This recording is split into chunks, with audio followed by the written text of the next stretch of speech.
Na cidade da minha mãe, tinha uma procissão e a cidade toda saía, botava uma múmia lá num caixão e eles faziam a procissão do Senhor morto. Vejam os irmãos, mas o nosso Senhor, Ele está vivo. Isto traz um conforto para o nosso coração. Isto fortalece a nossa fé. De sabermos que líderes outros, de grandes religiões,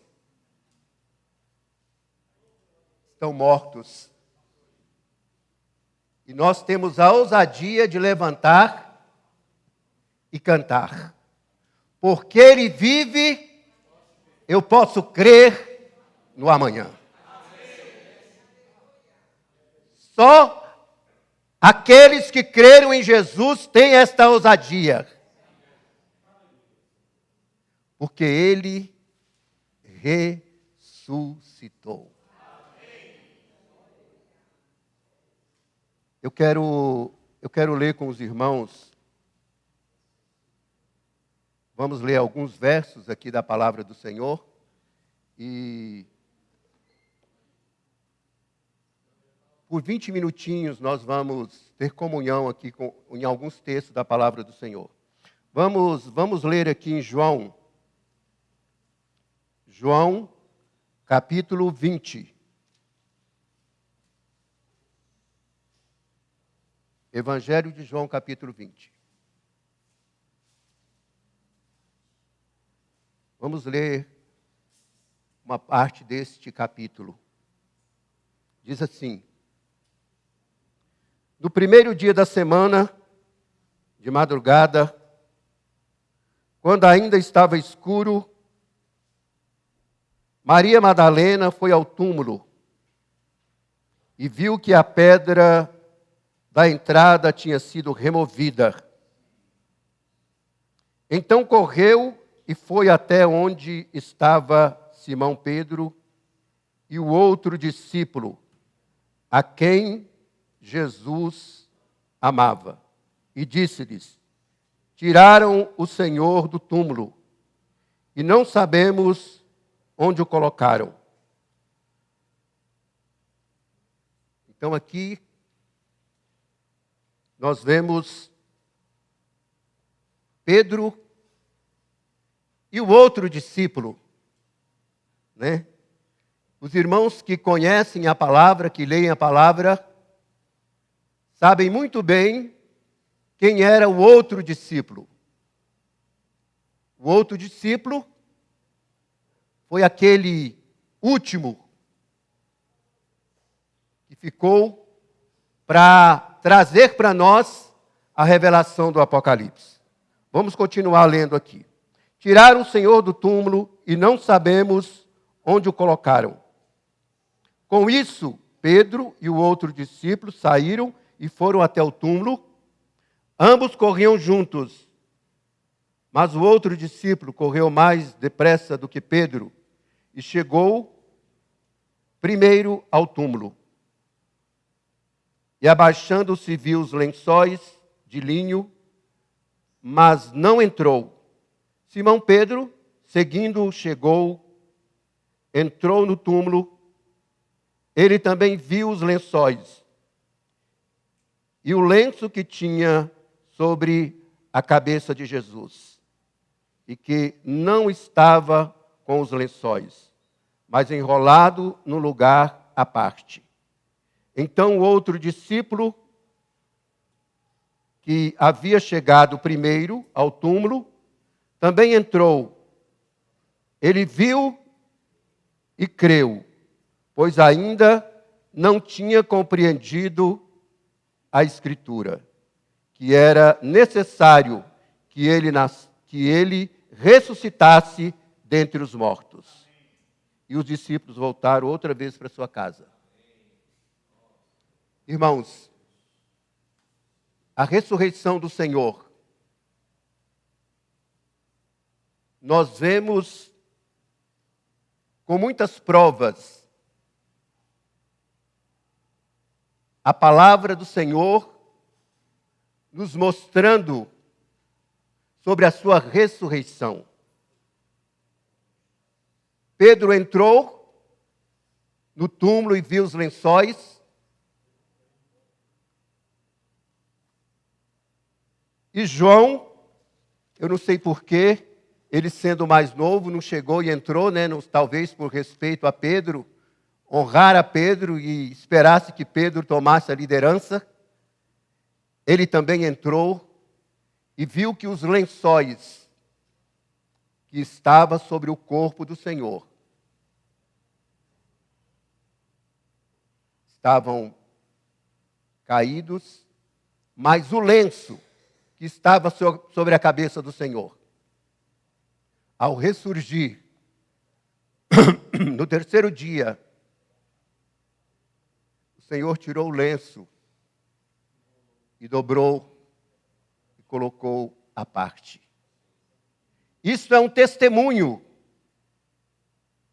de que o primeiro sentimento de Maria Madalena não estava correto. Ela disse: eu não encontrei o Senhor. Levaram o Senhor, mas aqui o Senhor já começa a mostrar a eles que ele tinha ressuscitado. Aqui João diz algo que nós precisamos prestar atenção. Então outro discípulo, versículo 8. Então outro discípulo que havia chegado primeiro ao túmulo, também entrou, viu e creu. É assim que a fé funciona? Eu vejo e creio.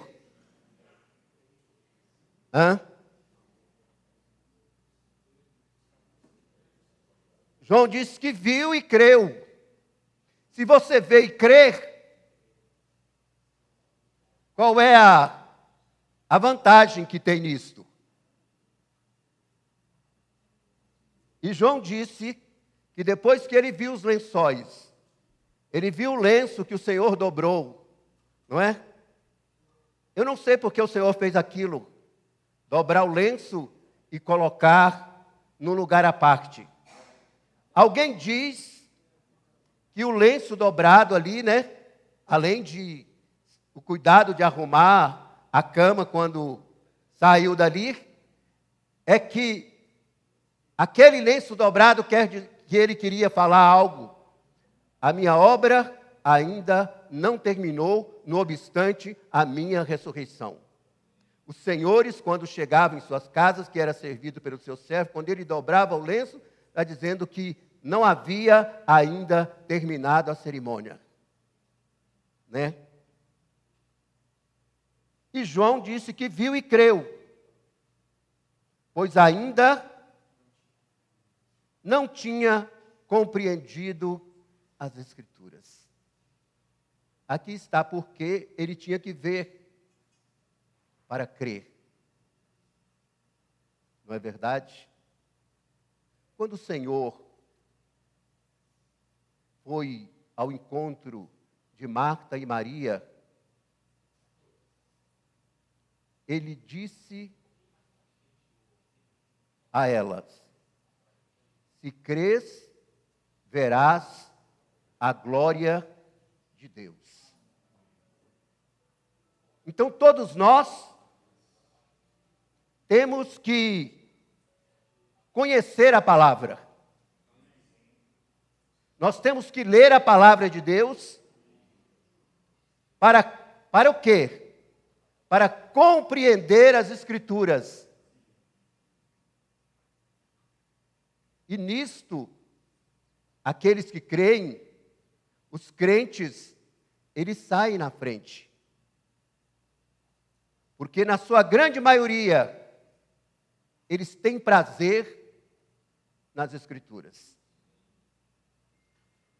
E João revela aqui que ele creu, ele viu e creu, porque havia ainda nele essa deficiência. Ele não conhecia as Escrituras. E todos nós precisamos, irmãos, conhecer. O profeta disse: conheçamos e prossigamos em conhecer o Senhor. Ele quer se revelar para nós. Ele quer se manifestar a nós. Ele quer se fazer conhecido. O Salmo 25 e o versículo 14 diz algo muito interessante para nós. Ele diz que o segredo do Senhor é para aqueles que o temem. Salmo 25, 14, é isso, né? 25, 14. O Senhor tem prazer naquela pessoa que crê. Nós não vemos o Senhor elogiando nenhuma outra qualidade em alguém, a não ser a fé. Graças a Deus que João pôde ir ao túmulo, ele pôde ver a cena ali, do túmulo vazio, os lençóis caídos, porque o Senhor se livrou deles e dobrou o lenço para mostrar que ele tinha saído. E disse isso, que viu e creu, pois ainda não tinha compreendido as Escrituras, que era necessário que ele ressuscitasse dentre os mortos. Era necessário que ele ressuscitasse dentre os mortos. E muitas vezes, em muitas passagens, o Senhor mostrou para os seus discípulos que era necessário que ele ressuscitasse. Naquela passagem que nós conhecemos bem clássica, que o Senhor falou com os discípulos, e Pedro disse: Senhor, de maneira nenhuma, tenha pena de ti, isso não vai te acontecer. Ali o Senhor estava mostrando que ele morreria e ressuscitaria. E o Senhor viu que Satanás estava se aproveitando daquele momento. E o Senhor repreendeu Satanás, falando na inspiração de Pedro. Diz: para trás de mim, Satanás, você que não conhece as coisas de Deus.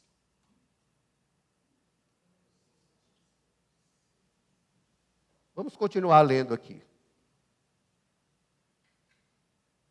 Versículo 11. Diz assim: Maria, no entanto, permanecia junto à entrada do túmulo, chorando. Enquanto chorava, baixou os olhos para dentro do túmulo e viu 2 anjos vestidos de branco, sentados onde o corpo de Jesus tinha sido colocado, um à cabeceira e outro aos pés. Então eles perguntaram: mulher, por que você está chorando? Ela respondeu: porque levaram o meu Senhor e não sei onde o puseram. Depois de dizer isto, ela se virou para trás e viu Jesus em pé, mas não reconheceu que era Jesus. Jesus perguntou: mulher, por que você está chorando? A quem procura? Ela, supondo que ele fosse o jardineiro, respondeu: se o Senhor tirou daqui, diga-me onde o colocou, e eu o levarei. Disse Jesus: Maria. Ela, voltando-se, disse em hebraico: Rabone, Rabone, que quer dizer mestre. Jesus continuou: não me detenhas, porque ainda não subi para o meu Pai, mas vá até os meus irmãos e diga a eles: subo para o meu Pai e o Pai de vocês, para o meu Deus e o vosso Deus. Então Maria Madalena foi e anunciou aos discípulos: eu vi o Senhor. É interessante, né, irmãs? É bem interessante esse texto.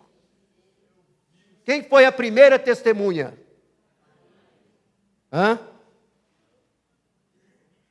Deus podia ter chamado alguns dos apóstolos para se revelar a eles.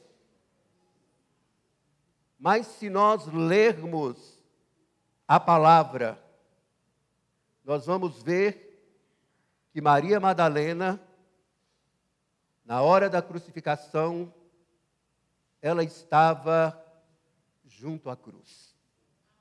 Muitos foram embora, alguns por medo, outros sei lá por quê, mas ela estava junto à cruz. E olhou aonde tinha sido colocado o corpo do Senhor. E ela, naquele momento, o texto diz aqui que ela foi ao sepulcro, mas ela não foi só. Ela foi com outras mulheres ao túmulo para colocar ungüentos no corpo do Senhor. Porque ela também, como João, ainda não tinha compreendido a Escritura. Irmãos, é muito importante que a gente leia a palavra e conheça as Escrituras, né? Já pensou se o médico, hein, Sandrinha, dá a receita, dá o diagnóstico lá para a mulher, e ela vai embora e guarda aquela receita, e não lê a receita, não compra o remédio, né? Nós não podemos estar assim com respeito à palavra de Deus, nós temos que ler a Bíblia. Porque o coração do Senhor, a vontade do Senhor, para ser revelada para nós, está na Bíblia. Os irmãos lembram do texto que Lucas falou aqui, dos 2 discípulos do caminho de Emaús? O Senhor havia morrido, e eles tinham uma expectativa, eles queriam se livrar do jugo romano, e essa era a expectativa deles, mas o plano divino era maravilhoso. Não era salvar somente os judeus.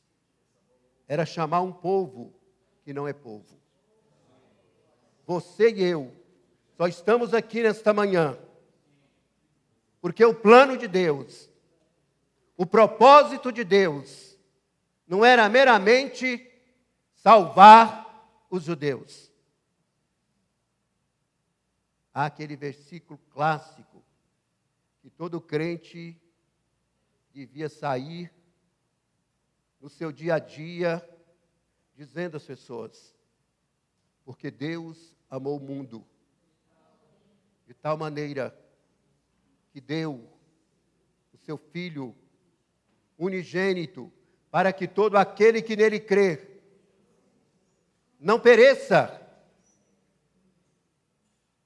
Mas, irmãos, às vezes nós somos muito egoístas, né? Nós já recebemos o Senhor, nós temos o Espírito, nós temos a salvação, e as pessoas passam por nós no dia a dia, e nós muitas vezes ficamos indiferentes com a situação daquelas pessoas.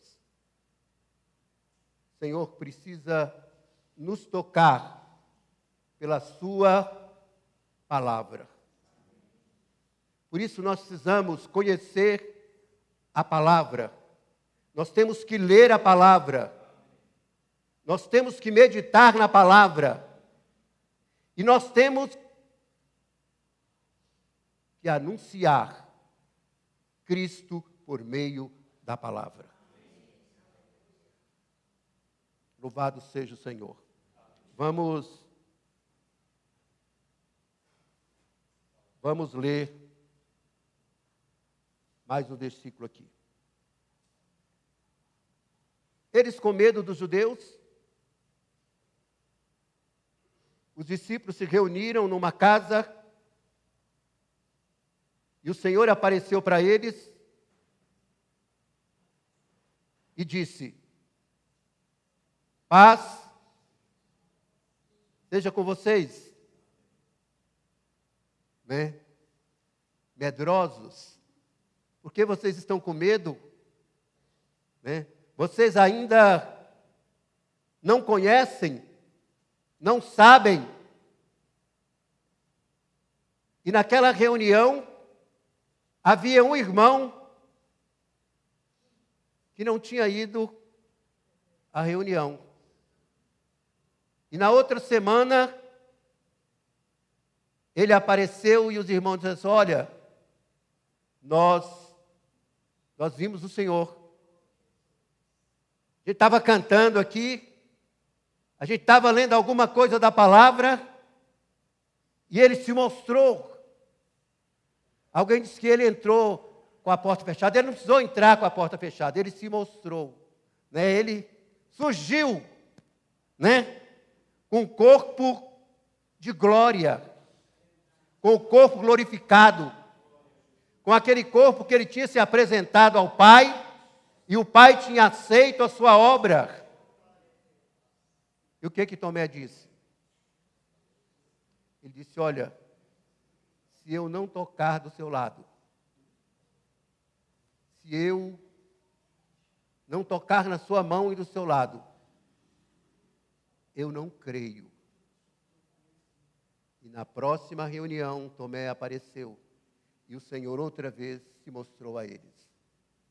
E o Senhor disse: Tomé, eu gosto muito desse versículo. O Senhor disse para Tomé: Tomé, sejas crente e não incrédulo. Irmão, nós temos que ter mais ousadia para dizer que nós somos crente.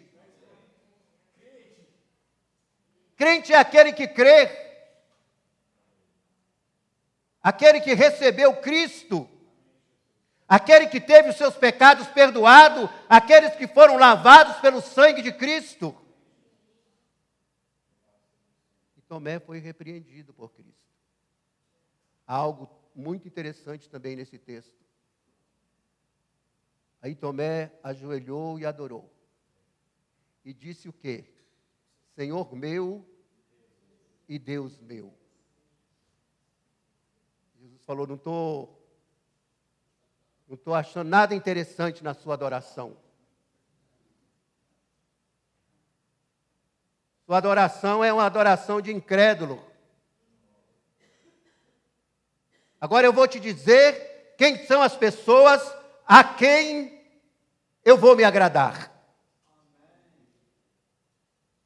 Jesus disse: olha, felizes, bem-aventurados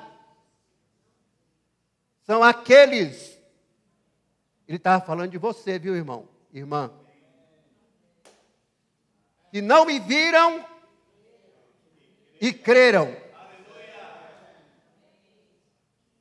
Você é uma pessoa feliz.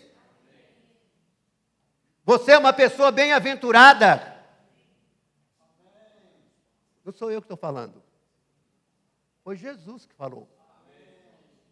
Ele disse que nós seríamos felizes. Nós não tivemos lá no túmulo. Nós não vimos o Senhor em pessoa. Mas alguém pregou para nós o Evangelho. E o que aconteceu? Nós cremos. E a partir de então, nós somos bem-aventurados. A gente cantava um hino antigo lá da harpa, diz, bem-aventurado que confia no Senhor como fez Abraão. Ele creu ainda que não via, e assim a fé não foi em vão. É feliz quem segue fielmente nos caminhos santos do Senhor. Na tribulação é paciente, esperando no seu santo amor. Amém? Você é feliz. Você é bem-aventurado. Irmãos, nós somos designados para a glória. Alguém que diz assim, irmão, eu tenho medo de estar tomando a glória do Senhor. Não precisa você ter medo, não. O Senhor Jesus orou e disse, Pai, eu dei para eles a minha glória.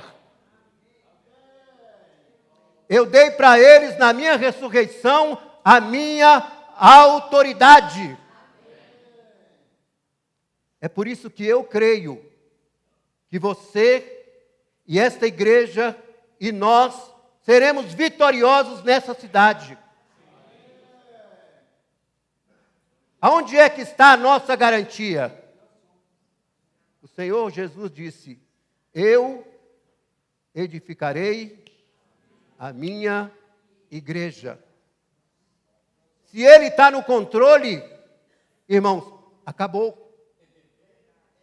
Às vezes Satanás nos mostra as questões do sistema deste mundo.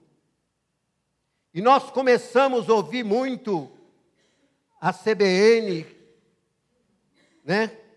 Você vai para o seu trabalho, em vez de você estar ouvindo uma mensagem da palavra, você está ouvindo notícia ruim. E aquilo entra na sua mente. E Satanás, ele começa a trabalhar com o negativo. É por isso que nós precisamos, irmãos, conhecer a palavra. Como é que Jesus venceu Satanás lá no deserto? Ele não contra-argumentou. Ele disse, está escrito. Está escrito. E se eu e você nos apegarmos com mais firmeza, nós vamos vencer no dia a dia. Nós vamos vencer na nossa família. Nós vamos vencer no nosso casamento. Nós vamos vencer como crentes na igreja, na pregação do Evangelho. Os irmãos creem nisso? O crente, ele é uma pessoa alegre. Talvez seja por isso que Jesus disse, olha, vocês serão felizes. Não estou dizendo que nós não passamos por dificuldades e problemas. Eu não estou dizendo que nós, muitas vezes, temos que vencer obstáculos. Eu estou dizendo só que o vencedor está com você. O vencedor está conosco. E ele garantiu isso na palavra dizendo, eu estarei com vocês todos os dias até a consumação do século. Você tem que andar durante a semana ouvindo a voz dele, falando no seu espírito. Mas aí eu volto de novo na importância da palavra. O Espírito Santo trabalha com a palavra. Ele não trabalha com o que eu acho, o que você acha. Ele trabalha com a palavra e Jesus nos ensinou isso. Ele disse, está escrito. Se você se apegar com mais firmeza o que está escrito, você vai andar de cabeça erguida. Paulo, diante de todos os sofrimentos que ele passou, diante de todas as dificuldades que ele passou, em cada lugar que ele chegava, surgia uma igreja. E ele disse: eu sei em quem tenho crido, e estou bem certo que Ele é poderoso para guardar. Ué, você tem um tesouro?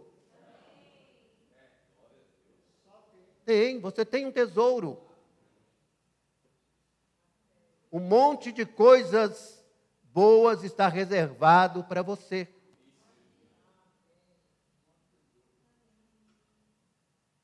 E alguém pensa: irmão, muito bem, né? Quando eu chegar lá no céu e tal, quer viver aqui uma vida de pobreza espiritual, uma vida de pobreza em todos os sentidos. Mas, irmãos, Ele já começou, Ele já é vitorioso,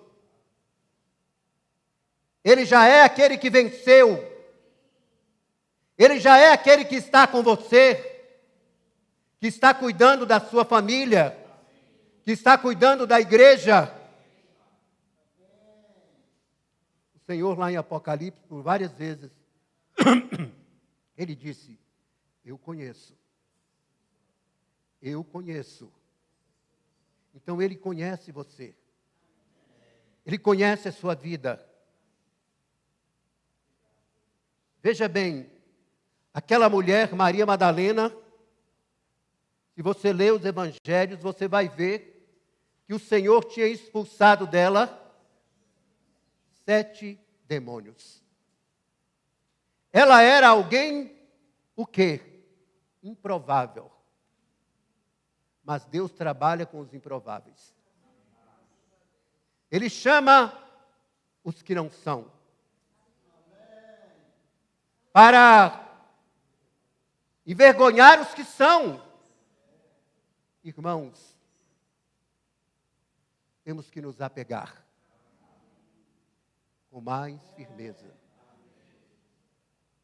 Se você ler Filipenses, eu já vou concluir. Se você ler Filipenses, deu quantos minutos aí, Alex?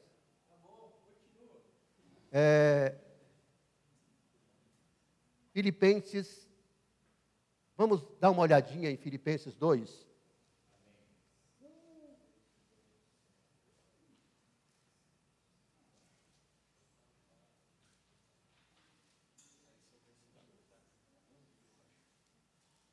Filipenses 2,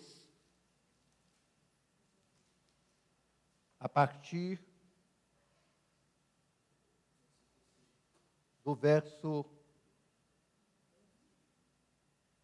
5. Tenham entre vocês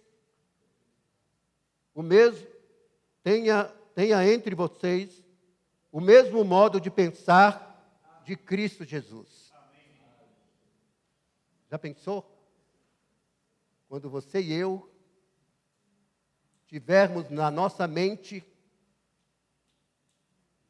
os pensamentos de Cristo, o que nos atrapalha são como nós achamos que deve ser, irmãos. O nosso orgulho, o nosso ego impede que a nossa mente seja saturada pelos pensamentos de Cristo. Vejam bem aqui, cada um de nós, tendo em nossa mente os pensamentos, o sentimento, a atitude de Cristo. Será que as pessoas vão ser ganhas nessa cidade, Alex? E o apóstolo Paulo nos deu um conselho dizendo: levando cativo todo pensamento. Não, mas esse pensamento meu aqui não tem problema nenhum. Mas a Bíblia diz que nós temos que levar cativo todo pensamento à obediência de Cristo.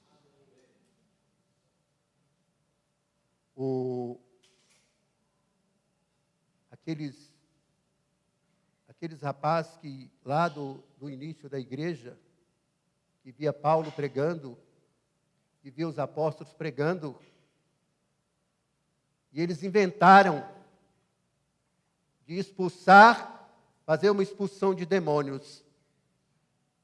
E o demônio voou neles, rasgou as suas roupas e bateu neles e disse: irmãos, até o demônio sabe quem é. Ele disse: eu conheço Cristo e sei quem é Paulo. Mas você, quem é? É porque Paulo,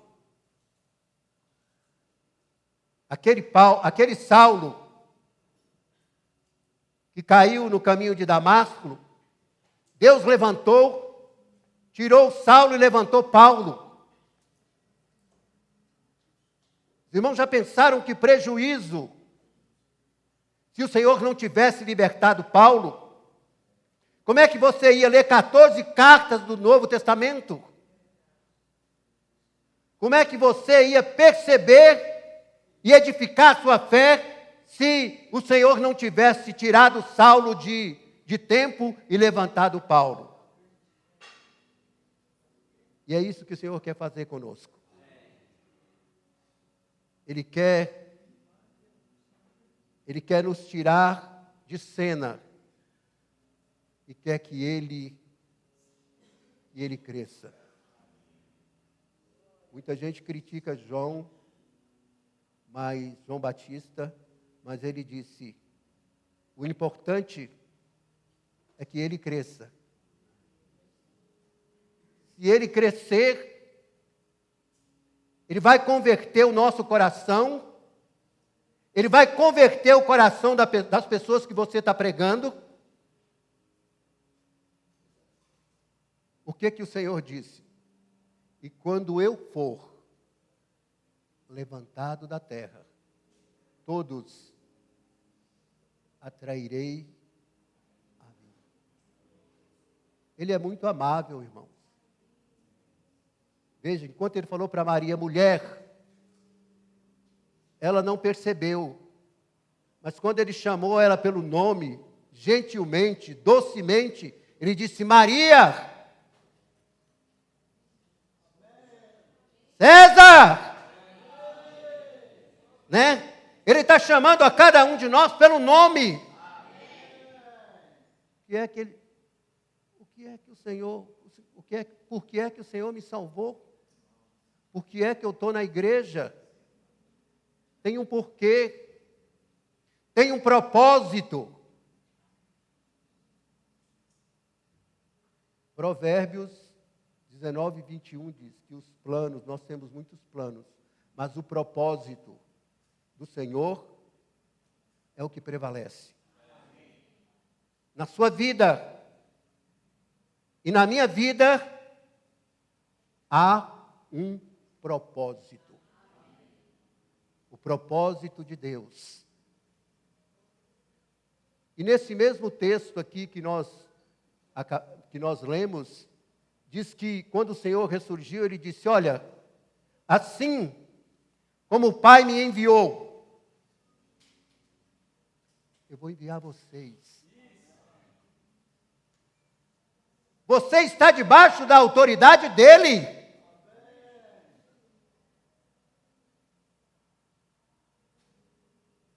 Nós cantávamos um hino que diz: por que temer ou duvidar? Como é que diz o hino?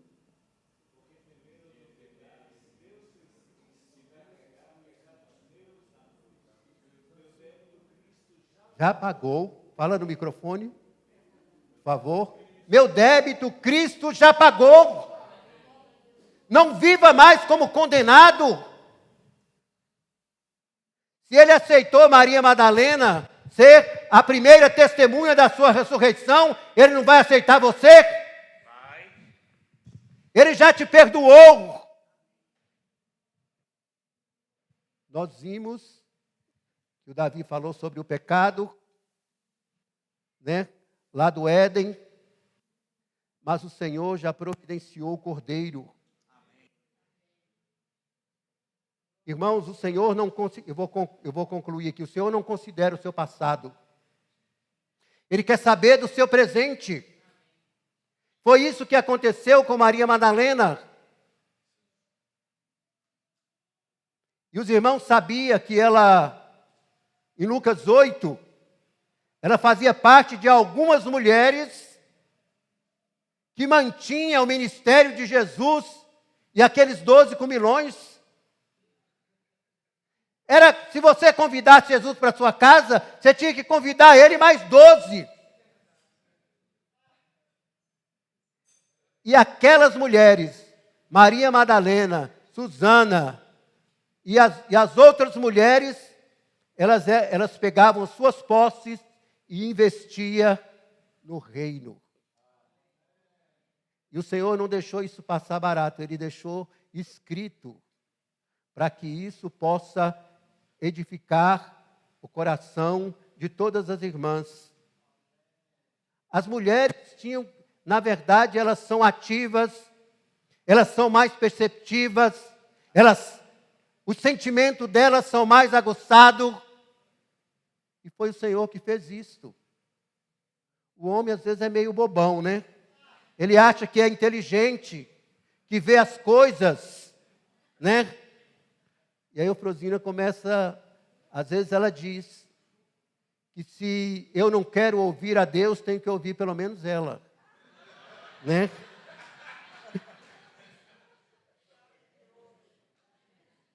Na verdade, aquelas mulheres que estavam à margem, o Senhor, com a sua ressurreição, as elevou, mostrando a elas o maior acontecimento do século. E se você se colocar na presença de Deus, o que é que Ele pode fazer da sua vida? O que é que o Senhor poderá fazer por você, pelo seu marido, pela sua casa, se a sua vida estiver nas mãos dEle? Esse é o processo que nós temos. Ele quer nos transformar. Ele quer nos performar. Ele quer fazer em nós uma transformação na nossa mente, na nossa vontade e na nossa emoção. Ele diz isso em Romanos 12. Irmãos, a ressurreição é algo que nós precisávamos de 6 meses, todos os domingos de manhã, para falar do valor da ressurreição de Cristo. Para concluir aqui, quando Ele ressuscitou, foi o que Ele disse, Feitosa. É-me dada alguma autoridade.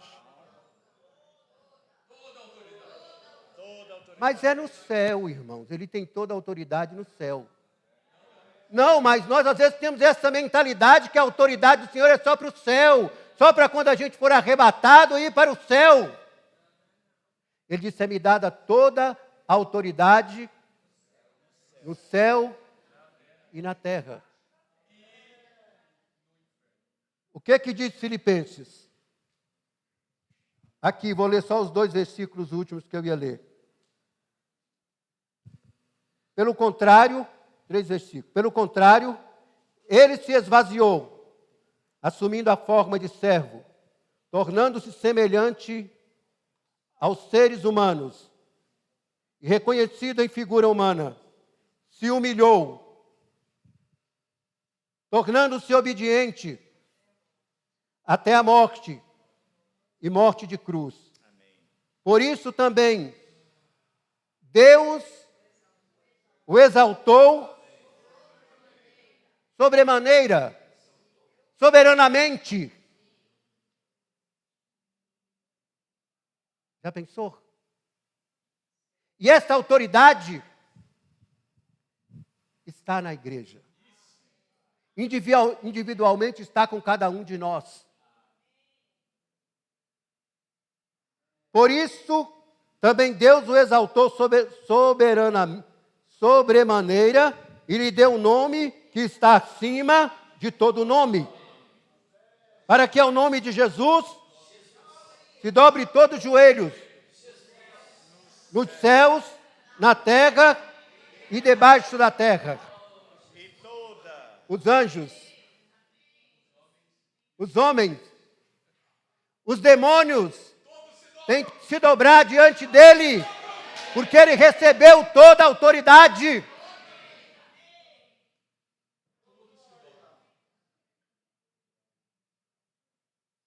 Para que ao nome de Jesus se dobre todos os joelhos do céu, na terra e debaixo da terra.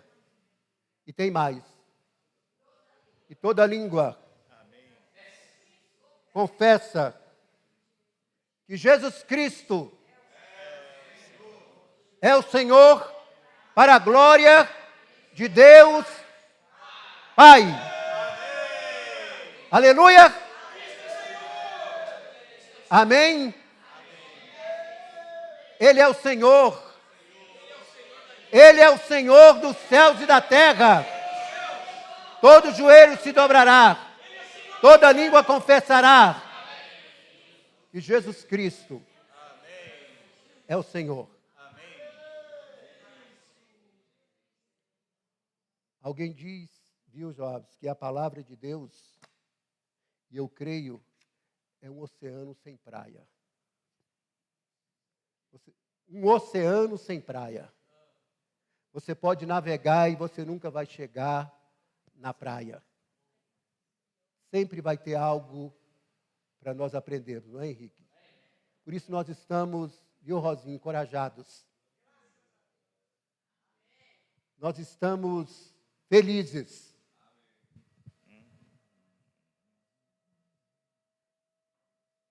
O salmista disse, viu, Tiago? Em me vindo o temor, hei de confiar em ti. Há um hino que as igrejas estão cantando aí que diz: parece que estou cercado, mas estou guardado por ti. Saia daqui hoje, nesta manhã, com essa confiança. Saia olhando para o alto. Se já ressuscitaste com Cristo, olhai para as coisas que são de cima e não as que são aqui da terra. Irmãos, nós não somos daqui. Pilatos perguntou, você é daqui? Ele disse, não, eu tenho um reino. Mas você é rei? Ele disse, você está dizendo. E ele mesmo colocou lá, na placa, Jesus Nazareno, rei dos irmãos da igreja do Guará. Amém. Amém? Amém? Irmãos, o Senhor está conosco, dentre aqueles que nos ajudam. Estamos aqui, né, Alex? Nós temos pouca força. Mas Ele é a nossa força. Amém. Ele é o nosso vigor. Amém. Eu vejo você pregando. E Deus usando você. Curando pessoas. Libertando pessoas. Salvando as pessoas. Você pastoreando. Você entrando dentro do propósito do Senhor. Amém. Para concluir, eu só quero dizer o versículo aqui. Salmo 2:8. Salmo 2, versículo 8 diz assim: pede-me. Jesus uma vez disse, olha, vocês não têm porque vocês não pedem. Pedi. Ai, meu, mas a igreja aqui está boa. Estamos aqui com 60 irmãos. Está bom demais, né? Irmão, o Senhor diz, pede-me e eu te darei. as nações por herança e os reis da terra por tua possessão. Amém. Já é dele. Nós só temos que pedir. Amém. Que o Senhor nos abençoe Amém. e nos ajude. Vamos ficar com a palavra que o Senhor disse para Tomé. Seja crente e não incrédulo. Amém. Amém.